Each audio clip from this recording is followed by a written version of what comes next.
हमेशा हमारे साथ आते रहते हैं, हर प्रोग्राम में शिरकत है। तो आज क्या कहानी पढ़ेंगे राजू जी, आप हमें सुनाइए। राजेश्वर सिंह राजू। बहुत बहुत शुक्रिया सभी सम्मानित साहित्यकारों और साहित्य प्रेमियों का। कहानी का शीर्षक है ब्रूनो।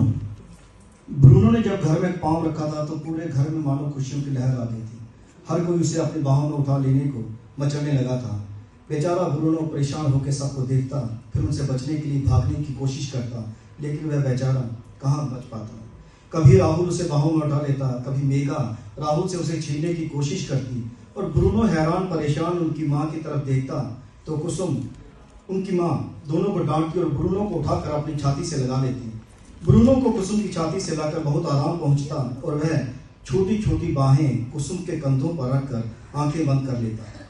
लेकिन ब्रूनो था शैतान, बीच बीच में आंखें खोलकर चोरी चोरी देखता कि कहीं फिर से राहुल और मेघा कुसुम से उसे छीनने की कोशिश तो नहीं करने लगे। सतर्क रहता जबकि राहुल और मेघा अपनी मां को घेर कर खड़े हो जाते और जैसे ही ब्रूनो आंखें खोलता उसे मां से छीनने की कोशिश में हाथ बढ़ाते तो ब्रूनो कुसुम के साथ और भी जोर से चिपक जाता। इस पर मां मुस्कुराकर राहुल और मेघा को डांटती, मत तंग करो मेरे ब्रूनो को, और फिर ब्रूनो को छाती से लगाकर किसी छोटे बच्चे की तरह सहलाने लगती। ब्रूनो है तो बच्चा ही, सिर्फ 2 महीने का लेवरा नस्ल का कुत्ते का बच्चा है। राहुल को बचपन से छोटा सा पप्पी रखने का शौक था, तब तो माँ पिता ने उसकी एक जितना मन। अब जब राहुल बड़ा हो गया है और एक अच्छी कंपनी में नौकर भी हो गया है तो एक दिन अपनी गाड़ी में ब्रूनो को घर ले आया। कुसुम को हालांकि कुत्ता पालना अच्छा नहीं लगता था, पर मेघा जब दफ्तर से वापस घर आई तो छोटे से ब्रूनो को देखकर इतनी खुश हुई कि उसे बाहों में उठाकर गले लगा लिया। जब ब्रूनो ने उसके एक गाल को अपनी जीभ से चाटा तो उसे गुस्सा नहीं आया, बल्कि उसने दूसरा गाल उसके आगे कर दिया। पर इस बार ब्रूनो ने कोई दिलचस्पी नहीं दिखाई तो मेघा हंसकर बोल पड़ी, शैतान। मेघा की नजर सामने सोफा पर बैठी माँ से मिली तो कुसुम नाखुश सी बोली थी, राहुल बड़ा हो गया है ना, उसने बचपन की जिद पूरी कर ही ली।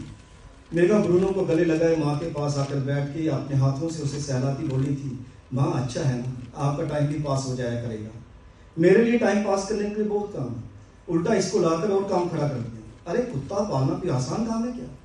तभी पास के अपने कमरे से राहुल बाहर आता हुआ बोला था, माँ ब्रूनो को कुत्ता कोई नहीं कहेगा।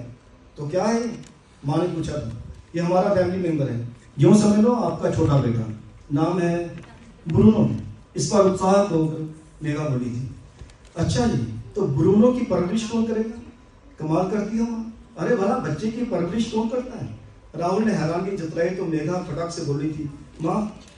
कुसुम बनावटी गुस्सा करते हुए बोली थी, तो माँ ने क्या पूरी उम्र ठेका ले रखा है? पहले तुम दोनों को संभालती रही। मेघा माँ की बात काटकर बोली थी, अरे माँ अब भी तो संभाली रही हो।